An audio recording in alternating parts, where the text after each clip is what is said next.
Jackson, Rieken, and I's Kerbal War thing. Whatever it is, here we have a new rocket. The reason for this thing is, as you have seen in Jackson's episode, if you've watched that. If not, just click on the playlist, and please do watch that. He is testing a new cluster bomb, and that is making my nation very nervous. It's not good that they're developing explosives of that magnitude.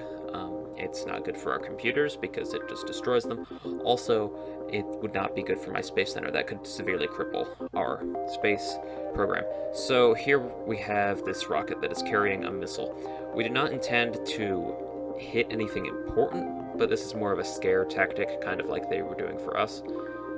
So this rocket consists of 4 solid rocket boosters and a very large central core.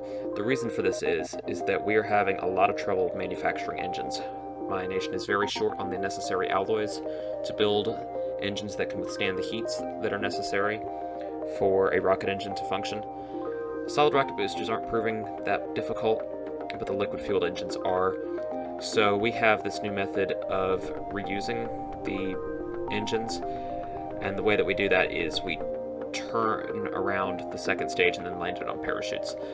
So no SpaceX level stuff, but it certainly does help with saving resources.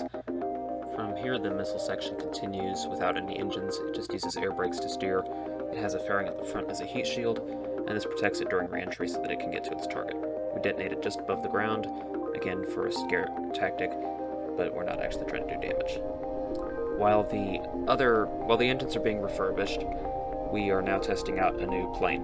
We have some new jet engines. This is something that my country can do, and this is one of the fastest planes that has been built. It's also incredibly maneuverable. It's a very strange design.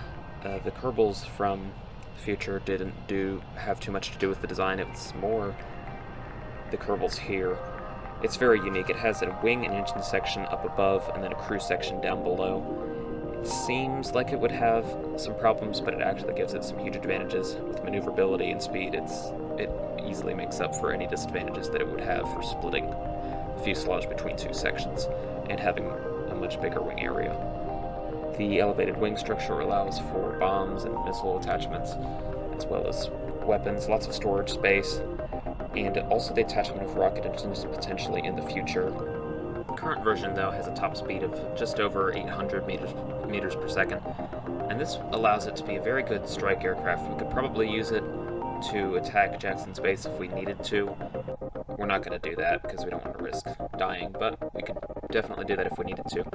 Landings are a bit tricky. The thing has such a low stall speed that you can't actually control it if you get it down to that stall speed, so you have to keep it a little bit faster, and it's just a pain.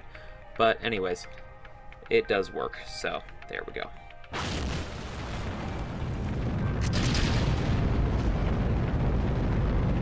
Our missile first stage does have another use, though.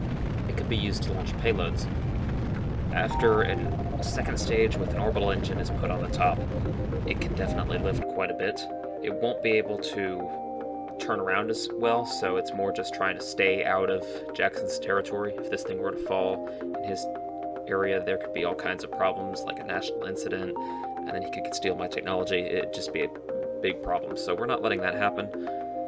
It can still land, it just won't come as close back to base, which makes recovery a bit harder.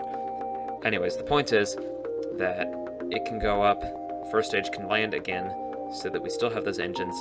The only engines that we're losing are the very cheaply made upper second stage engines.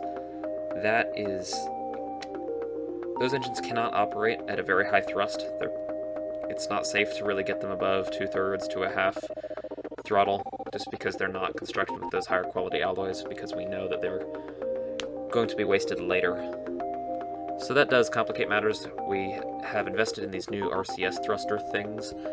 They allow for extra thrust. They're much less efficient than a liquid-fueled engine, but they do get the job done, so we have those. The point of this satellite, though, is to scan this planet for more of those alloys.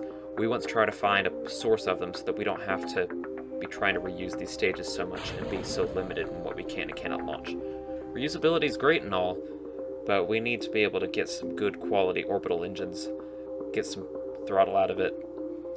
and maybe not waste so much fuel in turning around. But who knows? So thank you so much for watching. I hope you all have a very nice day, and I'll close out with the re-entry of that second stage.